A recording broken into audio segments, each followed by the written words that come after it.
Thank you and welcome to the show for today. You are watching Perspectives and I am host Alana McLaughlin.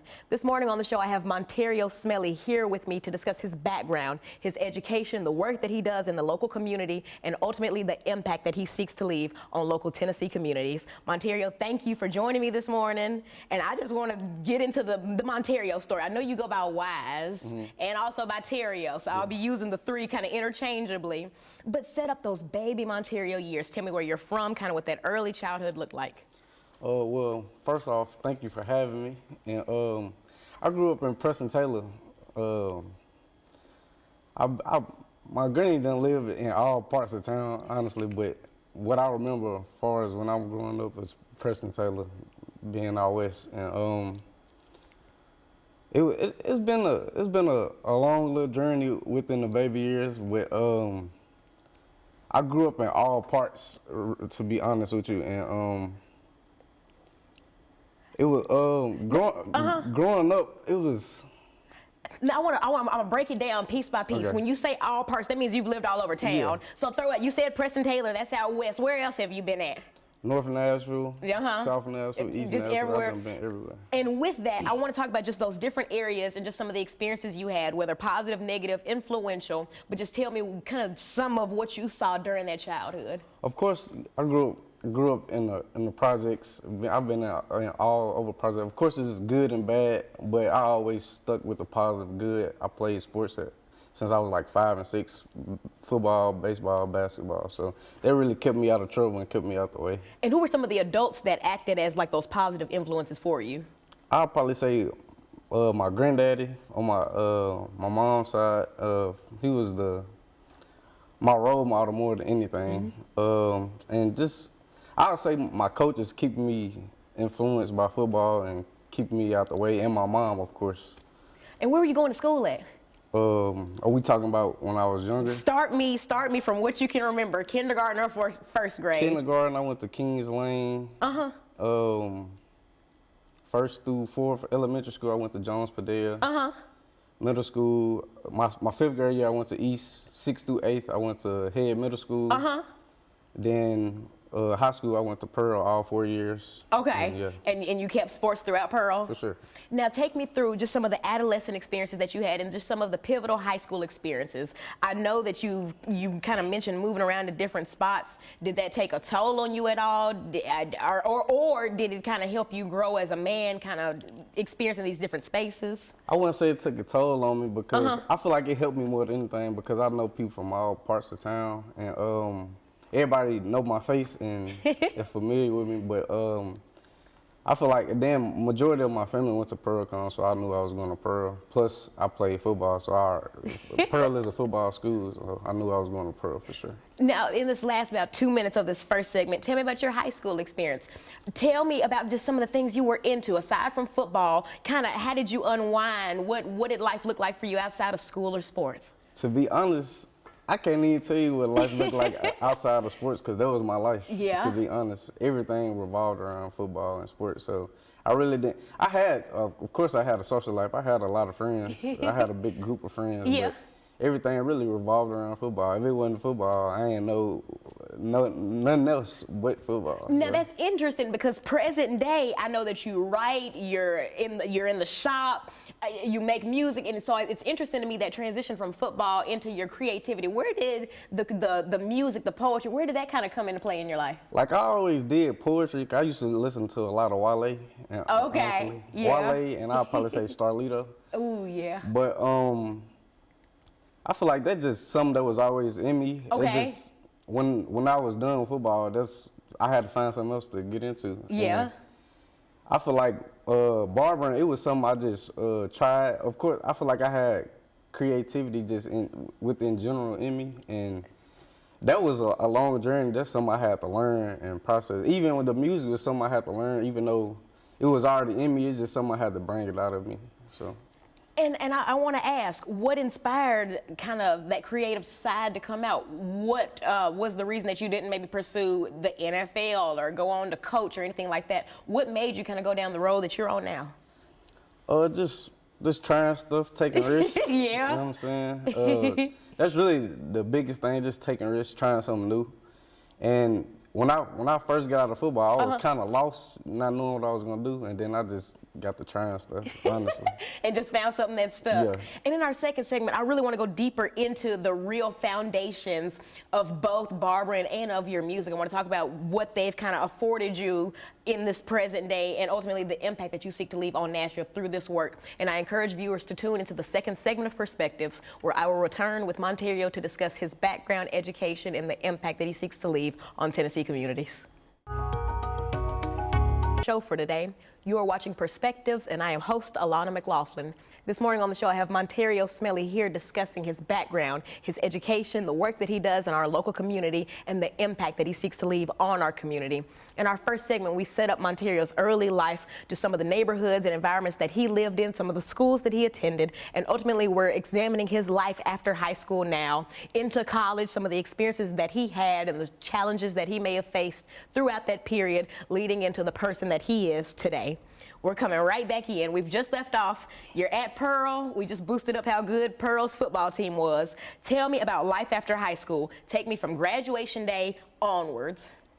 Graduation day, after graduation day, of course, went to college, played football at UT Martin. And what inspired UT Martin? Why UT Martin? I had a couple of friends also going there, and also I walked on there and just hearing stuff about it. And now, what does walk on mean? You got to break it down. So a walk on is like you didn't get a scholarship to the school, but I walked on and ended up making the team. So you still got on the team? Yeah, for sure. Oh, okay, but you got on after already being like a student. Yeah. Oh, okay. Now take me through that experience. Of course, it was a tough experience when you a walk on. Don't nobody really know you. But, But you got to make noise out there, and I feel like I was disruptive out there making noise. But I feel like some was calling me home in a sense. Of course, I got a little homesick because UT Martin, if anybody ever been to Martin, Tennessee, is in the middle of nowhere for real. And it's pretty far from that, yeah. And the biggest place around there is probably Walmart. We used to go to Walmart just for fun. Yeah. But I end up, after that, I went down there for like two and a half years playing football. Of course, it was like a job down there and on top of school. So it was just a lot. And for some reason, I just lost the love for football, but I ended up moving back home to TSU, and I was gonna play football there, but I ended up, I'm back home. I gotta get some money, I gotta work, so that's what I ended up doing, just focusing on school. And I want to ask you about something, because this is something that I'm currently actually kind of seeing with my peers right now. I'm at Trevecca, Nazarene University, and I have a lot of friends who are also full-time. Some are athletes, or some are in clubs, but finances are a huge issue. For sure. Trying to be a full-time student, a full-time club president, full-time RA, there's no time to be a full-time employee. And kind of tell me, if anything, was that a challenge, having to balance school and football but not working? Most definitely, that's always a challenge, because who want to be broke? Yeah. You feel me? To get where you want to be, you got to have funds. It's a tool that you got to use. So when I end up moving back to TSU, that's all I was on, was going to school and just working. Yeah. And then, of course, TSU messed my financial aid up. Everybody get their story. Tale as old as time. You feel me? Oh, man. So that's why I ended up finding barber school, and I ended up going to barber school. A blessing in disguise. For sure. Tell me about just applying to barber school, some of the experiences you had while enrolled, and heck yeah, how that experience was. To be honest, I only went to, so I was at the barbershop, and I was just seeing, just looking at how the shop operate, and just visualizing how I could be a barber. Then I just ended up signing up for it, and it was like a good year and a half process. Okay. Because you got to get 1,500 hours, and then you got to take 2 tests to graduate or whatever. Okay. So my whole point was really to go get some money for barbering, but I ended up liking the process of being a barber. And I was like, the money gonna come, I just gotta focus on learning how to cut and learning the ins and outs of barbering. So I ended up completing my 1,500 hours. I ended up graduating and ended up passing both of my tests. I passed my theory, like you gotta have a 70 or above. Okay. I passed with exactly what I needed, which was a 70. And then my practical, I ended up failing my first time. But then in Nashville, they didn't have no more tests until like 2 months from now. So I ended up driving down to Knox and taking my test like that next week and passed with like an 85. Heck so yeah, man.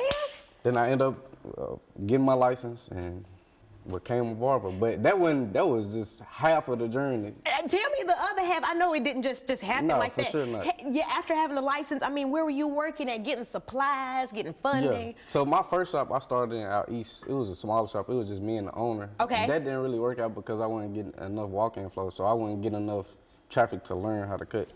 So then I ended up going to Top Chop. Shout out to Top Chop.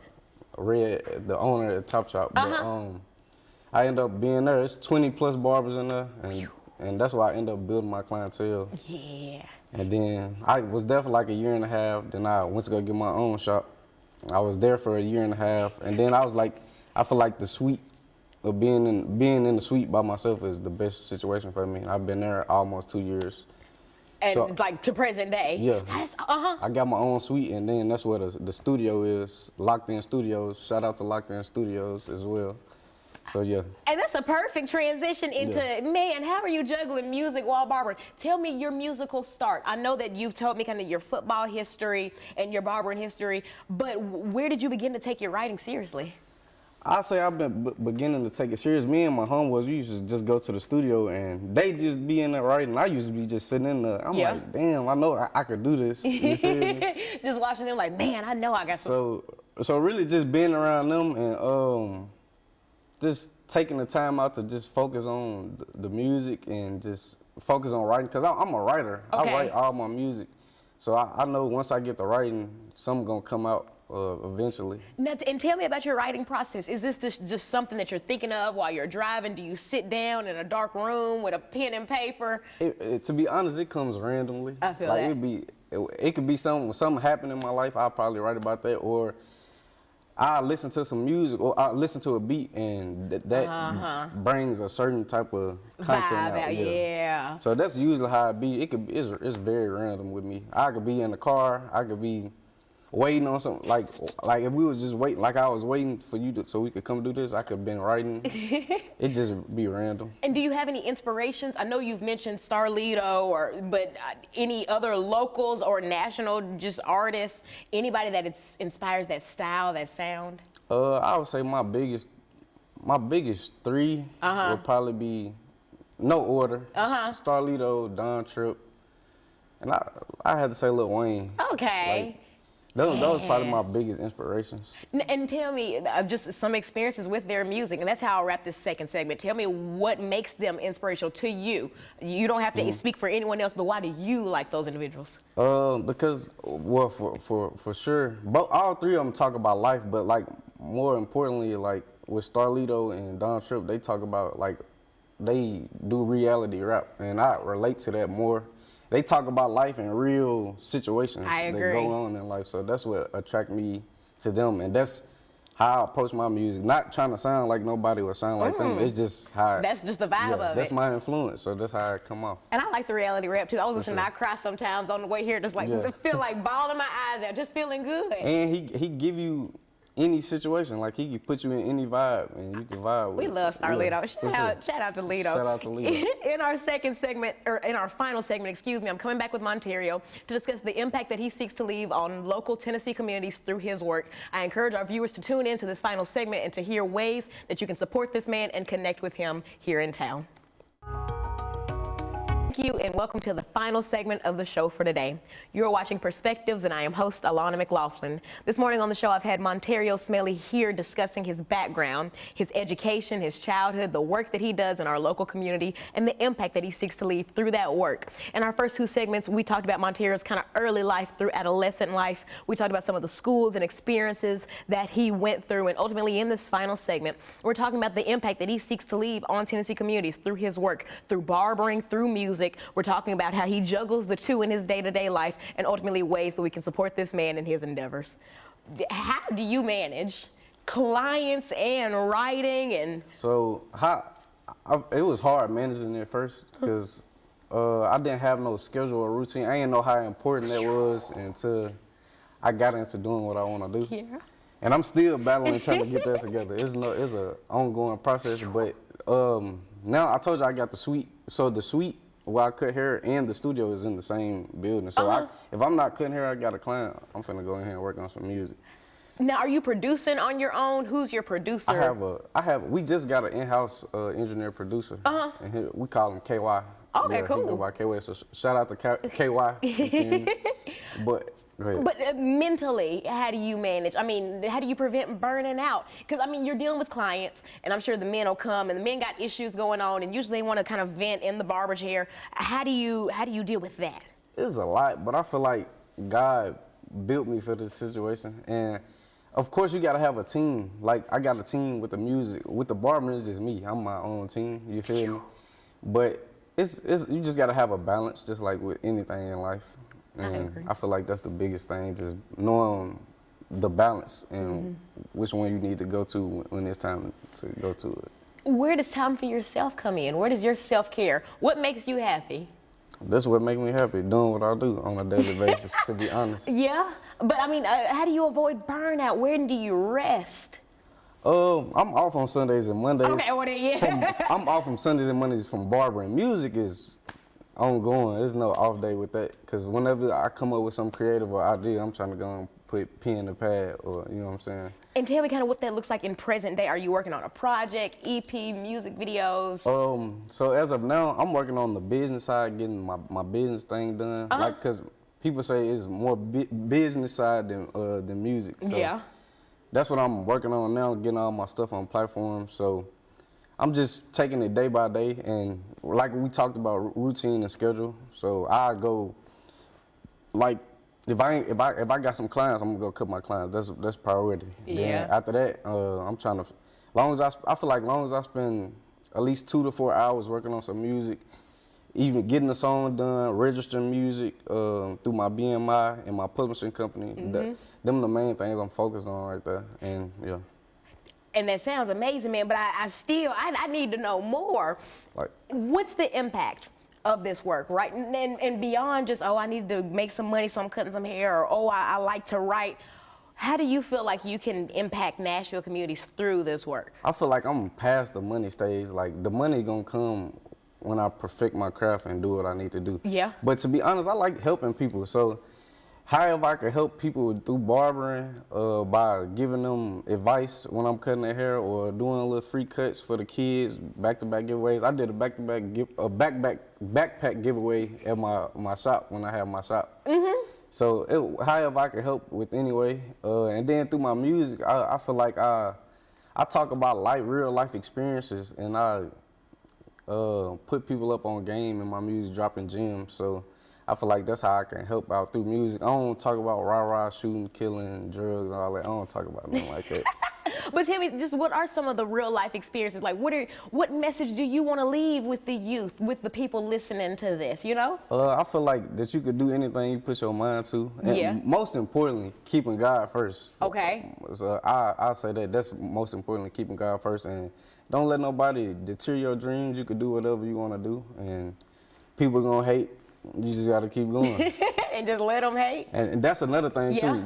Don't never stop. It's going to always be some bumps in the road. It's going to always be ups and downs. But keep God first and just keep pushing. And have you faced any challenges or any bumps kind of with managing your music or managing barbering now? Always. You know. Talk to me. The ups and downs with barbering. Like, you know, some seasons it be hotter than others. You might lose some clientele, you might gain some clientele. It's just business in general. Music, just knowing the direction I want to go in, how I want to put the videos out, when I want to put them out, getting the business side done, because it ain't about money to me. Like, it's more like I got the love for the music, and I want to put out a message, you know what I'm saying? So I feel like those are the biggest things for me. And where do you see the future? Give me 5-year, 10-year. Where do you see the future of Terio going? It could be through barbering, through music, through whatever it may be. But tell me, what do you see kind of in the next 5 years of your life? I feel like just building my empire, building my team up, and just helping people. Yeah. I like helping people, and whether if it's giving back to the community as far as barbering, or just giving stuff away, or doing concerts in Nashville. Yeah.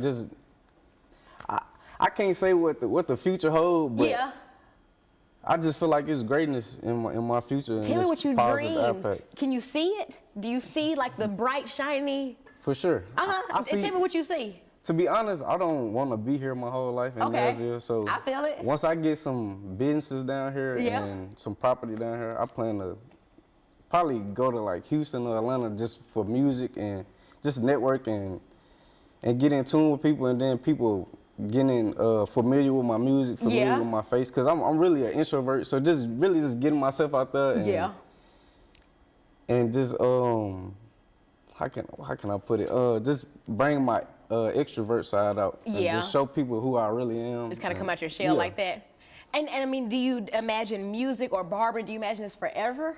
Barbering I'm passionate about barbering. Okay. But my passion is music. Oh, okay. And not only music, I want to act. I want to do all type of things. I want to do my clothing line. Tell me it all. I got plenty of things I want to do, but clothing line. Yeah, for sure.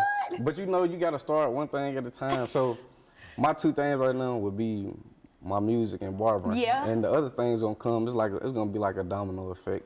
So.